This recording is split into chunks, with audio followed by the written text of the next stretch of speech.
So what's up, party people? How you doing? Good morning. I feel just beyond blessed to be here.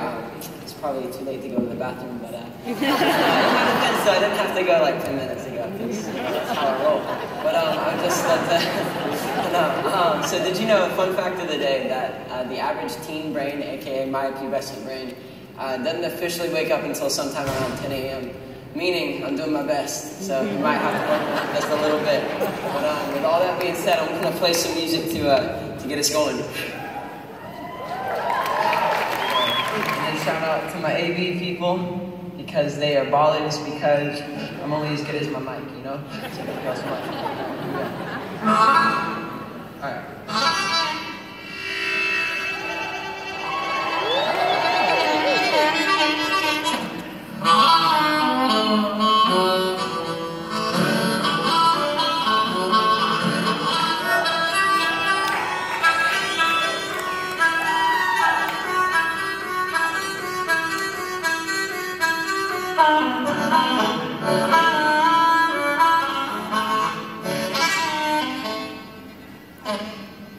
Thank you so much.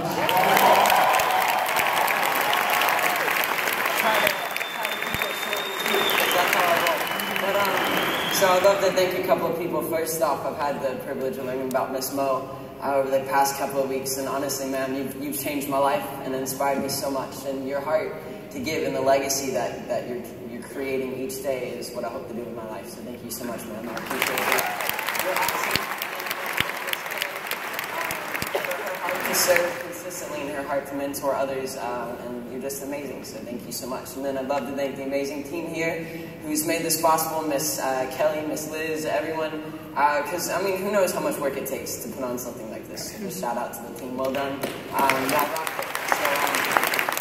and then above all, I literally wouldn't be here if it weren't for this person. My mom, Torrin Anderson, she couldn't be here today because she got food poisoning last night. So I know it's really a bummer. So if you would pray, that'd be great, because we got to fly home. So I don't know how that's going to work, but I know, because I can't do that by myself, legally and emotionally, you know. So shout out to my mom. But here's the really amazing thing about my mom. You know, growing up, she never had a mentor. She never had anyone, you know, teaching her to take time to love on her and show her the way that she should, you know, go.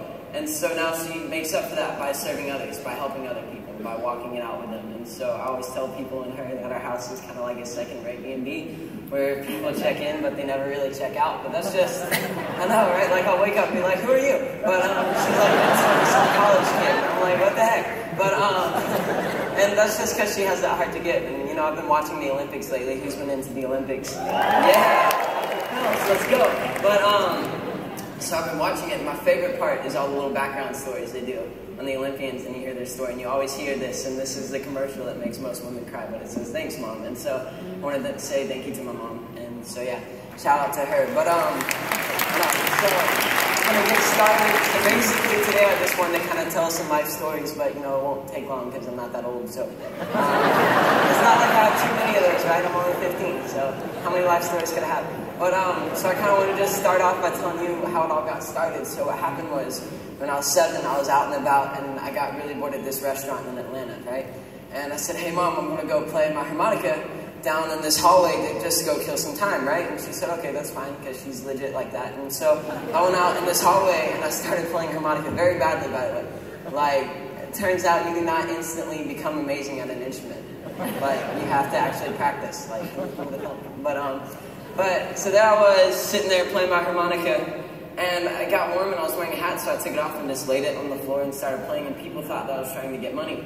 And, no, so it totally worked out. But, I decided, so by the end of the night, I had $80, and I thought, snap, this is really cool, because now I'm going to buy a car, you know, I'm going to buy a house, I'm going to retire, I'm going to find an awesome Keller Williams agent, and, you know, get at home, because, that's what legit people do. And, so there, you know, life is looking pretty sweet at the moment, you know, my fortune, and I was going to live it up. But, then I remembered I had everything I needed, though. You know, I had clothes, I had food, I had family, I had all these basic necessities that I feel like it's so easy to take for granted, so easy to lose sight of, because they've just always kind of been there, you know? And so I remember my mom, she's always done a really good job as far as informing me about me and other places. And so I remember she just would always read me about these newsletters, and one newsletter in particular, African Orphans, just was really my heart when I was that age, and even now. And so I donated all that money, and that one choice to give honestly changed my life. And it kind of put me on my path of purpose, and so since then, been serving for 8 years nonstop, and my mom and I, we've invested thousands of hours. We're served with over 300 charities, and it's definitely been the best part of my childhood, because at the end of each day I have well-being, knowing that I was able to make a difference, even if it's small or big, whatever it is.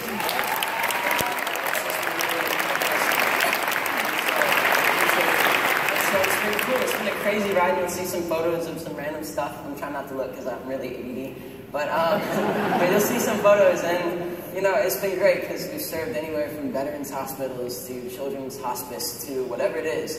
And we've just said yes, and it's just been such a blessing. And so I think a lot of people ask me, they say, Aidan, so if I want to give, what's the first thing I do? And of course you could work at Keller Williams and they'll help you with that. But another thing is, I'm trying to get those plugs in for y'all. I'm trying to be professional.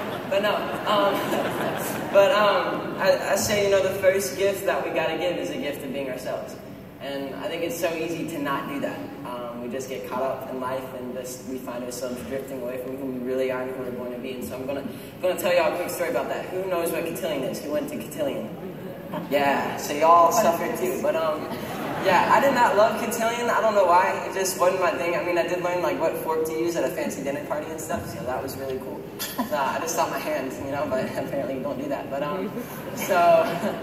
yeah, so cotillion was cool, but for me it was grueling, not only because you have to wear khakis and blue blazers, and no offense to people who wear khakis and blue blazers, that's just not my thing. I'm sure it works for you, but it's just not my thing. But anyway, so it was just grueling cotillion, and all the kids, they were kind of mean, and I just found myself drifting from being kind and drifting from being who I really was, because it just was such an awful environment for me. But I remember going in the last day, and I was like, dang, Mom, this is the last day after 2 weeks of doing this, and so I'm just going to be myself. I'm just going to be kind to everyone. And then the minute I did that, then the entire environment changed in that cotillion, and everyone else was kind, and it just ended up being pleasant. So I just remember thinking, wow, if I just given the gift of myself, it would have been so much better. We all would have been so much better off. And so I feel like we got to do that.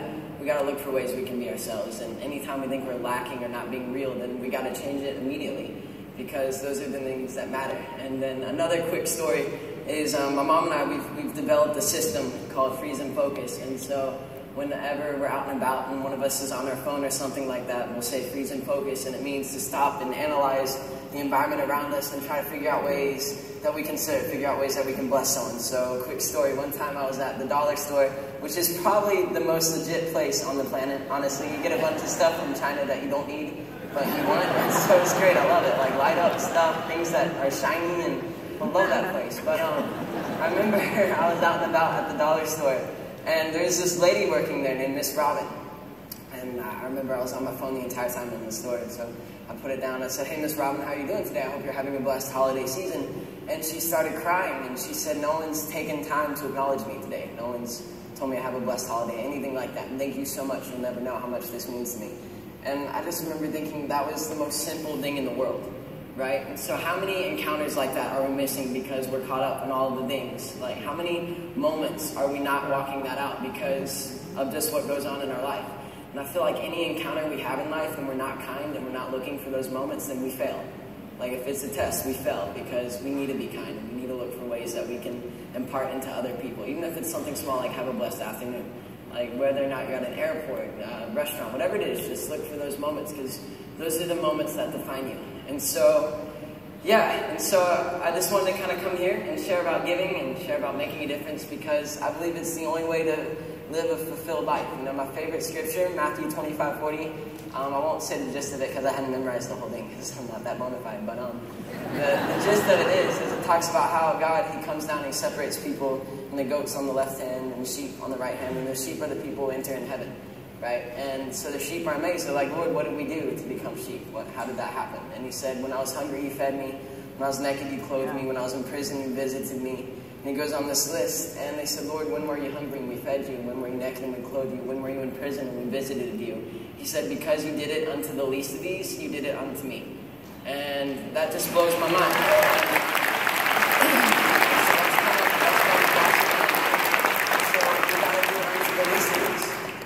gotta give. And the least of these may not be someone living under a bridge. They may not be battling terminal illness. You know, they could be us. They could be anybody. They could be sitting next to you. It doesn't matter. It could be you. And so we have to look for ways to impart. We have to look for ways to serve, because that's how you change things. That's how you make things better, is when you impart into something that needs to be changed.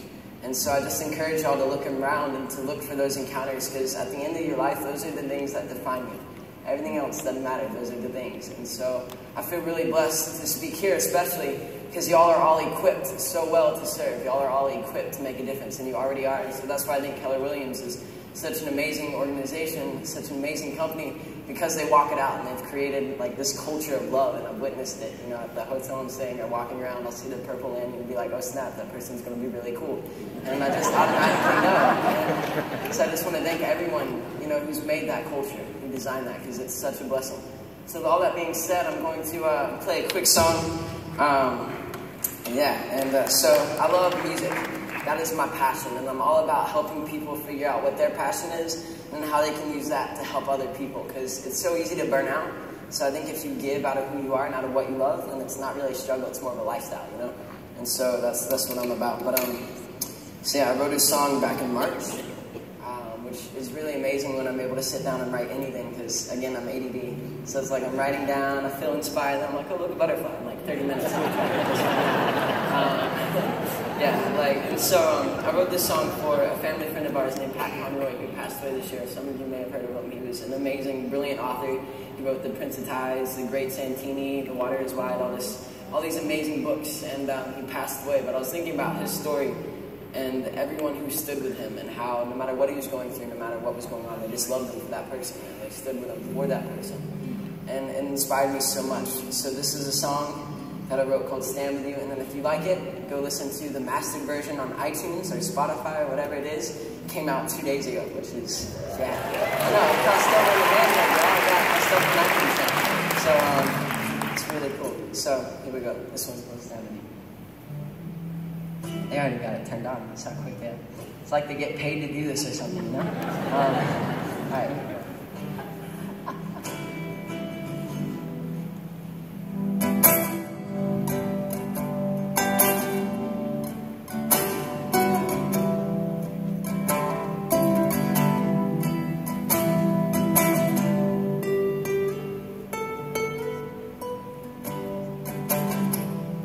Your body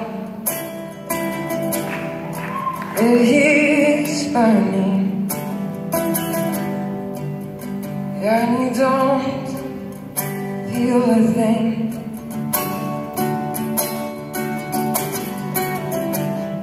'Cause this world is cold.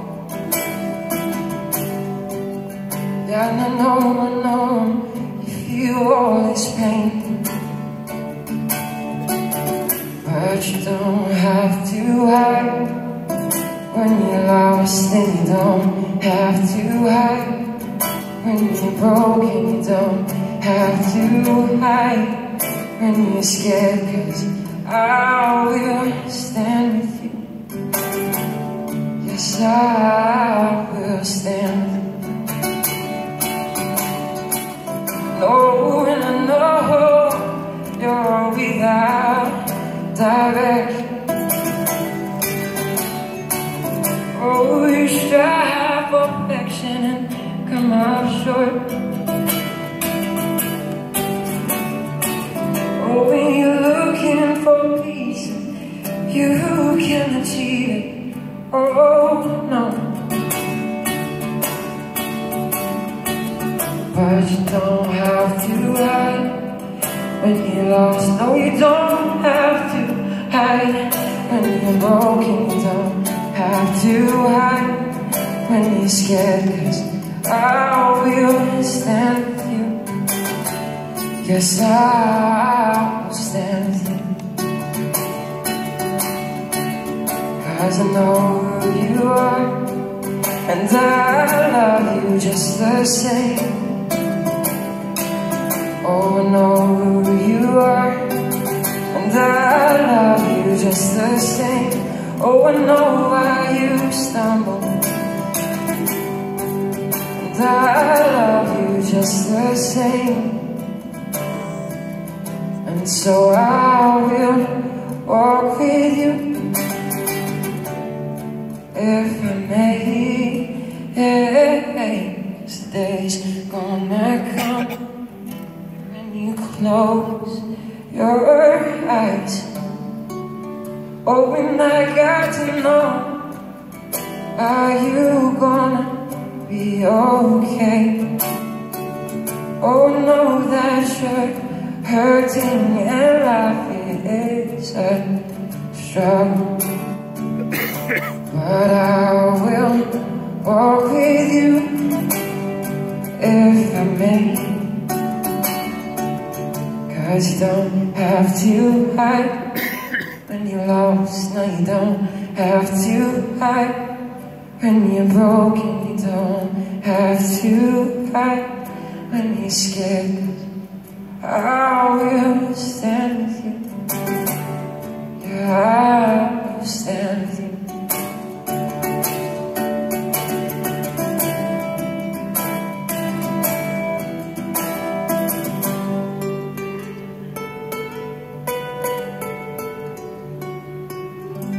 Thank you so much. Appreciate it.